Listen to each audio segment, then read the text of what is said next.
pagkatahak nga nila sa Amphipolis at sa Apolonia, ay nagsirating sila sa Tesalonica na kinaroroonan ng isang sinagoga ng mga Hudyo.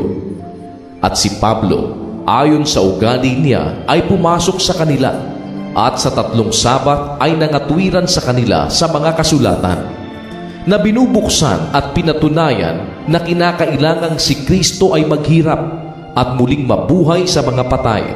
At itong si Jesus, aniya, na aking ipinangangaral sa inyo, ay siyang Kristo. At nangahikayat ang ilan sa kanila at nakikampi kay Pablo at kay Silas, at gayon din ang lubhang maraming mga Griegong masisipag sa kabanalan at hindi kakaunting mga babaeng mararangal. Datapwat ang mga Hudyo, palibhasay nangaudyukan ng inggit, ay nangagsama ng ilang masasamang tao sa pamilihan, at pagkatipo ng isang karamihan ay ginulo ang bayan, at pagkalusob sa bahay ni Jason ay pinagsikapan nilang sila'y iharap sa mga tao. At nang hindi sila mga sumpungan, ay kanilang kinaladkad si Jason at ang ilang kapatid sa harap ng mga punong bayan na ipinagsisigawan. Itong mga nagsisipagtiwarik ng sanlibutan ay nagsiparito rin naman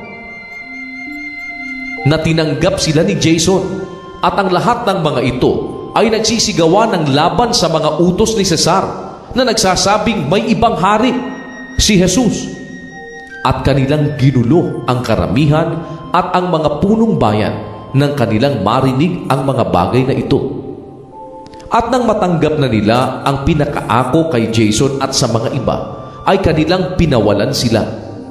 At pagdakay pinayaon sa gabi ng mga kapatid si Pablo at si Silas sa Berea, na nang dumating sila doon ay nagsipasok sa sinagoga ng mga Hudyo.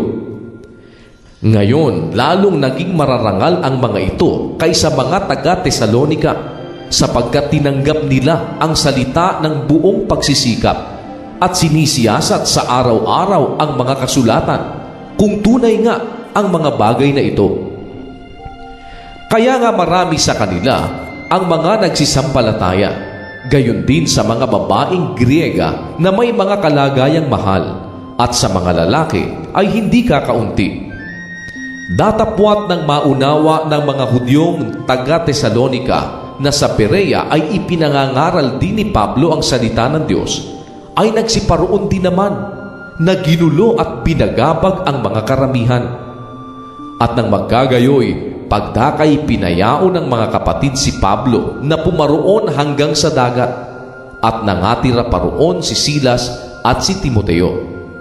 Datapwat silang mga nagsipaghatid kay Pablo, ay dinala siya hanggang sa Atenas, at nang matanggap na nila ang pautos kay Silas at kay Timoteo na madaling-madali silang magsiparoon sa kanya, ay nagsialis sila. Samantalang ang sila'y hinihintay ni Pablo sa Atenas, ay namuhi ang kanyang espiritu sa loob niya sa pagkamasid niya sa bayan na puno ng Diyos-Diyusan. Kaya't sa sinagoga ay nakipagmatuwiran siya sa mga Hudyo at sa mga taong masisipag sa kabanalan, at sa araw-araw sa pamilihan sa mga nakikipagkita sa kanya. At ilan naman sa mga pilosopong Epikureo at Estoiko ay nakipagtalo sa kanya, at sinabi ng ilan, "Anong ibig sabihin ng masalitang ito? Binagapag ang mga iba, parang siya'y tagapagbalita ng mga ibang Diyos, sapagkat ipinangangaral niya si Jesus at ang pagkabuhay na maguli." At siya'y tinangnan nila at dinala siya sa Areopago na sinasabi, "Mangyayari bagang maalaman namin kung ano itong bagong aral na sinasalita mo? Sapagkat naghahatid ka ng mga kakaibang bagay sa aming mga tainga. Ibig nga naming maalaman kung ano ang kahulugan ng mga bagay na ito." Lahat nga ng mga Ateniense at ang mga taga-ibang bayang nakikipamayan doon ay walang ibang ginagawa kundi ang magsipagsaysay o mga kinig ng anumang bagay na bago. At tumindig si Pablo sa gitna ng Areopago at sinabi, "Kayong mga lalaking taga-Atenas, sa lahat ng mga bagay ay napapansin kong kayo'y lubhang relihiyoso. Sapagkat sa aking pagdaraan at sa pagmamasid ng mga bagay na inyong sinasamba, ay nakasumpong din naman ako ng isang dambana na may sulat na ganito, sa isang Diyos na hindi kilala. Yaon ngang inyong sinasamba sa hindi pagkakilala. Siya ang sa inyo'y ibinabalita ko. Ang Diyos na gumawa ng sanlibutan at ng lahat ng mga bagay na naririto. Siya, palibhasa'y Panginoon ng langit at ng lupa, ay hindi tumatahan sa mga templong ginawa ng mga kamay, ni hindi rin naman pinaglilingkuran siya ng mga kamay ng mga tao, na para bagang siya'y nangangailangan ng anumang bagay. Yamang siya rin ang nagbibigay sa lahat ng buhay at ng hininga at ng lahat ng mga bagay.